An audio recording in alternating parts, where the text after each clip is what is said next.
Could I have your attention, please? Seid ihr noch da?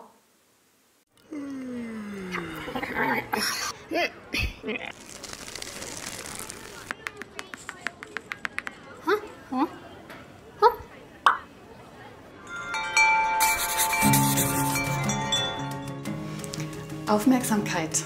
Echte Mangelware in unserer Zeit und dabei richtig Gold wert. Jeder, der Werbung macht, weiß, wie schwer es ist, die volle Aufmerksamkeit der potenziellen Kunden zu bekommen. Ist ja klar, also die Überfülle an Reizen, denen wir so ausgesetzt sind, Bilder, Informationen, das überflutet uns. Und dann ist es gar nicht möglich, das Einzelne gebührend zu beachten, aufzunehmen und zu verarbeiten. Verlieren wir in unserer immer schneller werdenden Zeit wichtige Fähigkeiten? Heute ein paar Dinge. Ich finde es interessant zu beobachten, wie die digitale Technik, die sich über die letzten 10 bis 20 Jahre in alle Bereiche unseres Lebens integriert hat, uns auch als Menschen verändert. Was macht das mit uns? Also welche Eigenschaften und Fähigkeiten profitieren davon und welche leiden darunter, dass wir immer mehr Screentime haben? Also eine Negativbalance kann man sicher aus eigener Erfahrung bestätigen. Das liegt auf der Ebene der Aufmerksamkeit.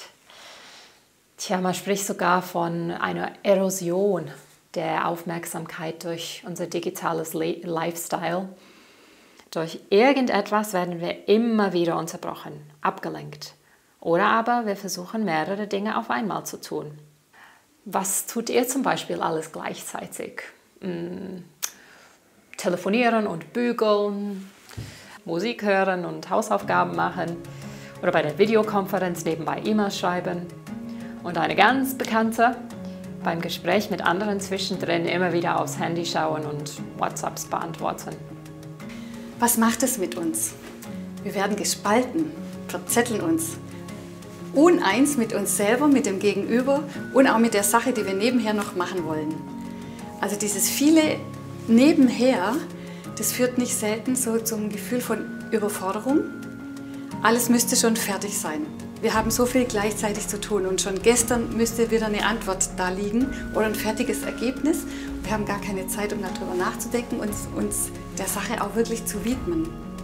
Und das hat natürlich auch eine Auswirkung so auf unser Miteinander, auf dieses, wie wir miteinander umgehen, weil jeder wünscht sich ja eigentlich volle Aufmerksamkeit, Wertschätzung, Zuwendung und das ist dann in diesen Verhältnissen oft gar nicht möglich.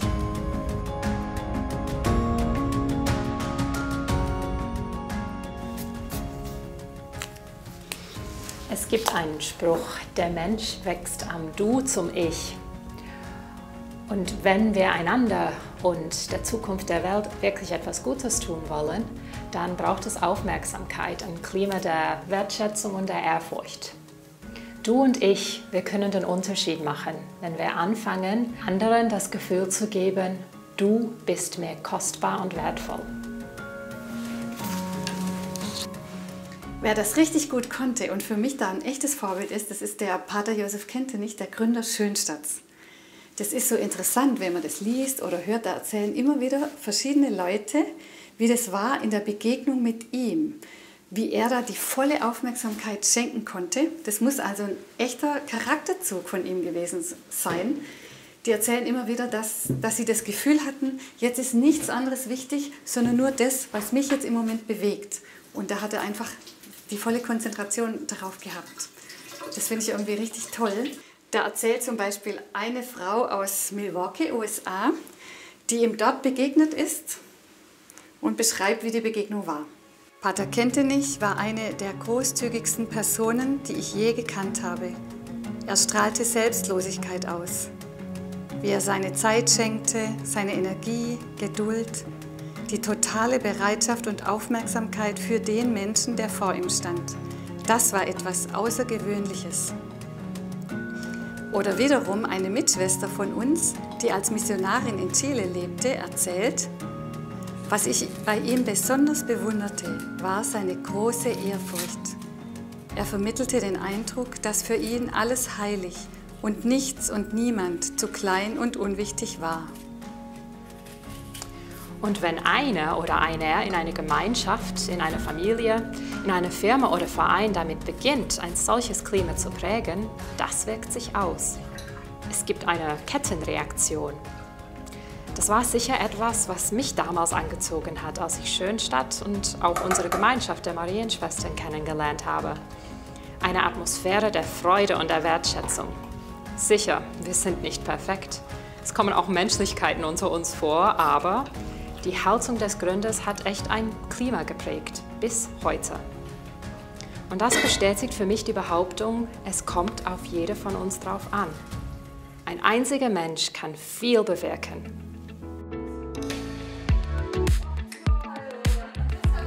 Aber wie trainieren wir unsere Aufmerksamkeit?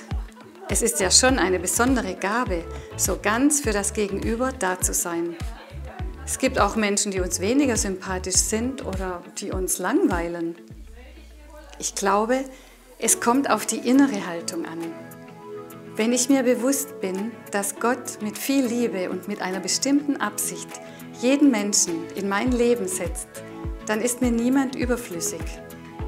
Selbst die Menschen, die mich wirklich Nerven kosten, prägen mich. Und mehr noch, auch ich habe eine Aufgabe in ihrem Leben. Es geht nicht um Zweckerfüllung oder was mir jemand nützt, sondern wir sind einander geschenkt, um einander zu bereichern und einander auf dem Weg zu begleiten. Tja, Aufmerksamkeit. Wie können wir sie neu erlernen? Sie ist letztlich eine Frage der Liebe, aber sie ist auch Übungssache. Also, hier ein paar kleine Tipps. Eine Sache tun und das ganz, wenn ich mit jemandem rede, ob Telefon, Videokonferenz oder auch im Echt, nichts anderes da nebenbei tun. Pater Kentenich sprach vom interessiert sich interessieren, also nachfragen, gedanklich mit meinem Gegenüber mitgehen, nicht gleich anfangen von sich zu erzählen. Blickkontakt halten, wenn jemand mit mir spricht. Andere sich ausreden lassen und nicht dazwischenreden. Mir Zeit nehmen und es mir auch etwas kosten lassen, wenn ich jemandem einen Gruß schreibe oder ein Geschenk bereite. Und für die Menschen in meinem Leben beten. Denn die Aufmerksamkeit Gottes brauchen wir alle. Und wisst ihr, wie könnten wir uns die Liebe Gottes zu uns vorstellen, wenn wir nicht einmal erlebt hätten, dass unsere Mitmenschen uns lieben und schätzen und sich Zeit für uns nehmen?